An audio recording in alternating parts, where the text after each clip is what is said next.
ድሮም ግልጽ የሚያወራ ሰው አይወደድም አውቃለሁ። ዋሽቶ በዛም በዛ ማጭበርብሮ የሚያድግ ሰው ነው የምትፈልጉ። እቃውን አሳይቻችሁ ገና እዛ ሆኜ ነው ዋጋውን ደምራችሁ የምታመንዛዙ። መጀመሪያ ሰዓትን ብር አስገብታችሁ መልሽ የምትለዋላችሁ የመለስኩላችሁም ታውቃላችሁ። የሞት ሞት ነው። ጋሪው እንኳን አጥቼ በእግሬ ነው የመጣሁት። አሳት አለበት መጠጣት አለበት ታውቃላችሁ። የሳምባ ምቹ ደግሞ ሰዓታትም ይሰጣለን። ቶሎ ቶሎ መጠጣት አለበት። ቶሎ ቶሎ 3000 ከዛ መቼም ተቀብያችሁ አላውቅም። እስቲ ተቀብለሽኛል በሉ ራሳችሁ አስባችሁ። ሰላም ሰላም፣ ውድ የተከበራችሁ የቻናል ቤተሰቦች እንዴት ናችሁ? ሰላም ናችሁ አላችሁ ወይ? እኔ ያለሁኝ እንግዲህ ረመዳንም ሊፈታ እንኳን ደስ አላችሁ።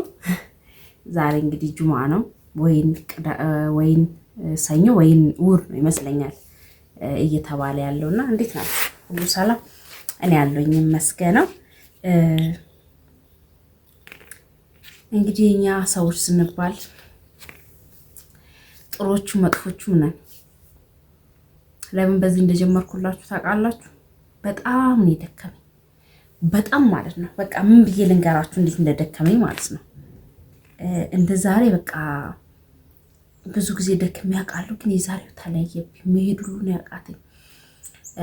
ከቤት የወጣሁት እንቅልፍ ሁሉ አልወስድሽ ብሎ ቶሎም ደግሞ አልተኛኝም ነበረና ወደ 6 ሰዓት ምናምን ተኛውኝ። 10 ሰዓት ከምናምን ተነሳው። እንቅልፍ እምቢ ሲለኝ ተነሳው፣ ተዘገጃጀው፣ ልብሴን አዘገጃጀው፣ የባባን ማዘገጃጀውና ወደ 11 ሰዓት ከሩብ ላይ ምናምን ወጣኝ ከቤት። አስፋልት እስከምንደርስ በቃ 20 ጉዳይ ምናምን ሆነ። አስፋልት እስከምንደርስ ማለት ጨለማ ድንድን ያለ ጨለማ ነው። ከባድ ነው። ብቻ እውነቴን ነው የምላችሁ። ብቻ ይሁን እሱ ይቅርና ምን ለማውራት እንደመጣ ታውቃላችሁ? በጣም ነው የደከመኝ። በቃ አሁን ብታይ ርቦኝ አቅለሽልሾኝ በልቼ ምናምን አርፌ ነው እያወራችሁ ያለሁት። እኔ ምንም ማለት አይደለም። በዛም ያው የሆነ ጉዳይም ነበረኝ፣ ችግር የለውም። ነገር ግን ትንሽ ቅር ያለኝ ልጆች የሆነ ነገር ታዙና እኔ ታውቃላችሁ ልጅን ተሸክሜ ነው ቤት ይቻላል ሄድም ገና ከፍ አላለም። 2 ዓመት አልሞላው። እንደው ፈጣሪን የማትፈሩ ስንት አይነት ሰዎች አላችሁ። እውነቴን ነው የምላችሁ። ምንም ማለት አይደለም። ራሴን እንትኔን አየሁት፣ ጥንካሬን። የሆነ ሌሊት ወጥቼ በዚህ ሰዓት መተኛ ነበረብኛል፣ ግን አስተኛችሁ። ምንም አይል ብትደክሙ፣ ምንም አይል ብትሆኑ አስተኛችሁ። እቃ እዛ ድረስ ከዛ ይሻላል፣ እዛ ነው ጥራት ያለው ብለሽ ብዙዎቻችሁ እንጃ እኔ ከባድ ናችሁ። ብቻ ለሰው ልጅ የማታዝኑ የነበራችሁበት የምትረሱ በጣም ጀግና፣ በጣም ጎበዝ፣ በጣም በቃላችሁ የሚገኙ በጣም ብዙ ልጆች አላችሁ። እጅግ በጣም የሰው ደስታ የሰው ለውጥ የሚያስደስታችሁ፣ ሆን ብላችሁ ደግሞ ከመሬት ተነስታችሁ የምትጠሉኝ ያላችሁ እና ግርም ነው የምትሉኝና እኔ ስልኬን ለማንም ነው የምሰጠው፣ ለሁሉም ሰው ማለት ነው። እኔ አሁን የመጣሁበት ወይን ተናድጄ ወይን ላለቃቅስ በቃ ተስፋ ቆርጫለሁ ከዚህ በኋላ እንደዚህ ነው አልል አይደለም። ግን ይኸው በሰላም ገብቻለሁ፣ በሰላም ወደ ቤቴ ደርሻለሁኝ። እግዚአብሔር ይመስገን። ገባሽ አይደል? ግን እቃ እያዛችሁ ከዛ እዚህ ድረስ ብዙ ልጆችም አላችሁ። ከዚህ በፊት ቆይተዋል፣ ትንሽ ቆየት ብሏል። ብር እጄ ላይ እስከ 30,000 እስከ 40,000 ያስገብታችሁ አንድ ሰው ማለት ነው። አንድ ሰው ነው 30,000 እና 40,000 ያስገባ። የቤት እቃ ሙሉ የቤት እቃ ሲደማመር እያንዳንዱ ስንደምረው እንደዛ ነበር የመጣውና መልሺ ሌላ እቃ አዝዣለሁኝ መቼም ታስታውሻለሽ ብዬ አስባለሁኝ ብላችሁ ሁላችሁንም አለ ብላችሁ ስላችሁ ቅር እንዳይላችሁ ውድ ቤተሰቦች፣ ግልጹን እዚህ ጋር እናውራ። ድሮም ግልጽ የሚያወራ ሰው አይወደድም አውቃለሁ። ዋሽቶ በዛም በዛ ማጭበርብሮ የሚያድግ ሰው ነው የምትፈልጉትና እኔ ተወልጄ ራሴን ማወቅ ዳድነቴን ጨርሼ በእግሬ መቆም ሲጀምር ነው ፈተናዎች የጀመሩት እና እግዚአብሔር ይመስገን። ለምን ትፈትነኛለህ ማለት ነው። በጣም መልካም እህትና ወንድሞቼ ስላላችሁ በርቺ፣ ጠንክሪ፣ ጀግና ጎበዝ እያላችሁ ስለምታበረታቱ ወደዛ ነው የማዘነብለው እንጂ ወደ መጥፎ አይደለም የማዘነብለው በነገራችን ላይ እና እኔ በጣም ነው በቃ ግርም ያለኝ እና መልሼ አውቃለሁኝ ከአንድም 2-3 እግዚአብሔር ይስጥልኝ ችግር የለውም ብዬ ብሩን ሄጄ አካውንት ተልኮልኝ አካውንት ያስገብቻለሁ። ብርም ለቤተ ክርስቲያን የሚያላችሁ ልጆችም ደግሞ ላኪ አስገቢ ስትሉኝ ደግሞ አስገብቼ ደረሰኙን ልኬላችኋለሁ። ያስገባችሁ ራሳችሁ ታውቃላችሁ። ለምንድን ታውቃላችሁ? በዚች ደቂቃ ውስጥ ለሁላችንም ምንም ላይ መስለን ይችላል። ቆመን ስንሄድ ምንም ያልታመምን ምንም በቃ ማቀን ነው የምንመስለው። ታክማችሁ የማታውቁ አሟችሁ የማታውቁ ልጆች ትኖራላችሁ። ወይ ወደ ኢትዮጵያ ስትመጡ ወይም ደግሞ እዛ እረፍት ስታደርጉ የዛን ጊዜ ነው በሽታው የሚነሳው። ለምን አሁን አይታወቃችሁ፣ ሀሳባችሁ ተበታትኗል። ቤት ልስራ፣ ያኛውን ላርግ፣ እንዲህ ላርግ ስትሉ ራሳችሁን አዳምጣችሁ አታውቁ። ብሩን ብቻ ነው የምታዩት፣ የሚመነዘረውን ብር ብቻ ነው የምታውቁት። እና እንደዛ አትበሉ። ሁላችሁም በዚች ደቂቃ ውስጥ የምንሆኑን አናውቅም። እንደዚህ ሳወራላችሁ እግዚአብሔርን በጣም ቀልድ የሚመስላችሁ አሉ አላችሁ። ተኝተው የማይነሱ አሉ። በዚህን ሰሞን ውስጥ ስንት የሰማሁት ማለት ነው።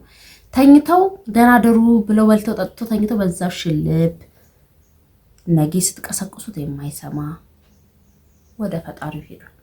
እና እንትን የምትሉ ሰዎች ማለት ነው ሙሉ ጤነኛ ነኝ ነገ ምንም ማለውን ምንም አጋጥመኝም በቃ እኔ አልቸገርም ብላችሁ የምታስባላችሁ እና ማንነታችሁን እዛ ሄዳችሁ አረብ ሀገር ሄዳችሁ የምትረሱ ሰዎች አላችሁ። ለምን ይሄን ሁሉ እንዳልኳችሁ ታውቃላችሁ? አስፋልት ዳር ላይ ብሆን ልጅም አልሸከም ብሆን እቃም አልሸከም ቢሆን አስፋልት ዳር ላይ ወጥቼ ከዛው አስባችሁታል? ከዚህ እኔ ካሉበት ወደ 30 ደቂቃ በደንብ ጎበዝ ሆናችሁ ከሄዳችሁ ደግሞ 15 ደቂቃ እንዴ ጉልበትም እኮ ይደክማል። ከዚህ ደስ ተሸክሜ ልጅን ተሸክሜ እውነቴን ነው የምላችሁ ብርዱ ራሱን የተነሳበት በጣም እያሳለው ማለት በዛ ለሊት አስቡት። እንግዲህ እኔ እግዚአብሔር ይመስገን ስታዙኝ ስታበረታቱኝ በጣም ደስ ይለኛል። ግን እንደ ይሄን አይል እዛ ድረስ አድርሳችሁኝ እቃውን አሳይቻችሁ ገና እዛ ሆኜ ነው ዋጋውን ደምራችሁ የምታመንዛዙ። መጀመሪያ ሳታስቡበት ኤክሌ ብቻ እቃ አደርሳለሁ ስላለ ኤክሌ ብቻ እዚህ እቃው ቆንጆ ነው ስለተባላችሁ ብቻ ኤክሌ ያዘዝና አንቺ ማዘዝ የለብሽም እንዴ። ምን ሆናችኋል? እኔ እዛ ድረስ አሁን ምን ታገኛለሽ? እውነቴን ነው ምን ታገኛለሽ? እንደዛ ድክም ብሎኝ እውነት እንትን ላይ እንኳን ተሸክሜ እንደዛ ይሄ በቃ ይሄ ብታውኑ ባታውኑ ይሄ ውልቅ ብሏል። ይሄ ማለት ነው እኔ ነኝ መሙን ማቀው እንደዚህ ሳደርግ በቃ ስታጠፍና እንደዚህ ሳደርግ እንዴት ወጥሮ እንደያዝ ለምን አዝየው ነው እንደዚህ አዝየው ነው የምሄደው። እና ለምን ገና ከቤት ሳልወጣ ሐሳቤ ቀይሬያለሁ ካልሽ እግዚአብሔር ይስጥሽ ሳለፋ ገላገልሽኝ አመሰግናለሁ ብዬ አመስግኝሽ እንለያያለን ማለት ነው። እንዴ ምን ሆነሻል እንዴ? ማንም እኮ አስገድድሽ ምን ይወድ አውቃለሁ። እኔን ለማበረታታት ቢሆንም ግን አብዛኞቻችሁ እኔን እንጃ የሆነ አብረን አድገን የሆነ ልንጎዳዳ ወይኔ አንቺን ህይወት ወይኔ አንቺን እድል የወሰንኩብሽ ወይኔ የሆነ ነገር ነው እያስመሰላችሁ ያላችሁት አንዳንድ ልጆች። ለምን እኔ ከዚህ ደስ እዛስ ደስ አስለፍተሽ እንዴ ብቻዬን በሆነሽ ችግር የለውም። ልጄን እኮ አዝዬ ነው መቼም ታውቃላችሁ። በፊትም ከተወለደ ጊዜ ጀምሮ ይሄ ልጅ በአብዛኛው የተጎዳበት ብዬ የማስበው ከአራስነቱ ጊዜ ከወጣ በኋላ ነው። ይዤው እየዞርኩኝ የትም እየዞርኩኝ ለማበረታታት እንድበረታ እንድጠነክር ቁጭ እንዳልል ስታዙኝ የነበራችሁ እግዚአብሔር ያክብርልኝ፣ እድሜና ጤና ይስጣችሁ። ነገር ግን ከአብዛኞቻችሁ በቃ ስንት ቀን ሙሉ ስናወራ ዋጋውንም ስጣይ ቆይቼ ስንደምር ቆይተን ተስማምተን ብር አስገብታችሁ መልሽ የምትሏላችሁ የመለስኩላችሁም ታውቃላችሁ ማለት ለመናገር እና ግፍ ነው። እና በሰላም ሄጄ መጥቻለሁ። ምንም ማለት አይደለም። ግን እውነቴን ነው የምላችሁ በጣም ነው የደከመኝ። በቃ ድክም በቃ የሆነ እንጃ የሞት ነው። ጋሪው እንኳን አጥቼ በእግሬ ነው የመጣሁት። አስብሽው። እና ለማንኛውም እግዚአብሔር ልቦና ይስጥሽ። ምንም ማለት አይደለም። እንግዲህ እግዚአብሔር የሚወደው ነው የሚፈትነው። ዛሬ እንደዚህ እንደተንከራተትኩኝ አልቀርም። አንድ ቀን ሱቅም ከፍቼ የሆነ ቋሚ ቦታ ላይ የሚኖረኝ ይሆናል። እግዚአብሔር ብሎም ደግሞ የሚያግዘኝ ወደዛ እየሄደ ተራሩጦ የሚያግዘኝ ሰው አገኛለሁ ብዬ አስባለሁ። እንደዚህ ልጄንም አላንከራትተው። በሰዓቱ መብላት አለበት፣ መጠጣት አለበት። ታውቃላችሁ የሳምባ ምቹ ደግሞ ሰዓታት የሚሰጣለን። ቶሎ ቶሎ መጠጣት አለበት። ቶሎ ቶሎ አንድ ማንከም ቢሆን ሆነ ፈሳሽ ነገር ቢሆን ምግብ ነገር መውሰድ አለበት። እሱን ተሸክሜ ቢያንስ እንዳልቸገር ለሆነ ነገር ይሆነኛል፣ ለሆነ ነገር ያውልልኛል፣ ለዳይበር ይሆንልኛል፣ ወይ የሆነ ነገር ይሸፈንልኛል ብዬ ነው። እናንተ 1000 2000 3000 ከዛ መቼም ተቀብያችሁ አላውቅም። እስቲ ተቀብለሽኛል በሉ ራሳችሁ አስባችሁ 3000 2000 ከዛ አልፎ ያውቃል እውነት ለመናገር ከዛ ሳልፋችሁ እየሰጣችሁ በራሳችሁ አስባችሁ እቃ የገዛችሁ ሳትልኩኝ ያደረጋችሁልኝ ዝም ብላችሁ እንደ ስጦታ የሆነ ነገር የሰጣችሁኝ እንጂ በፊት ላይ አሁን ላይ እኔ ከዛ እንደ ሌሎቹ 10 ሺህ 20 ሺህ ተቀብዬ አውቃለሁ።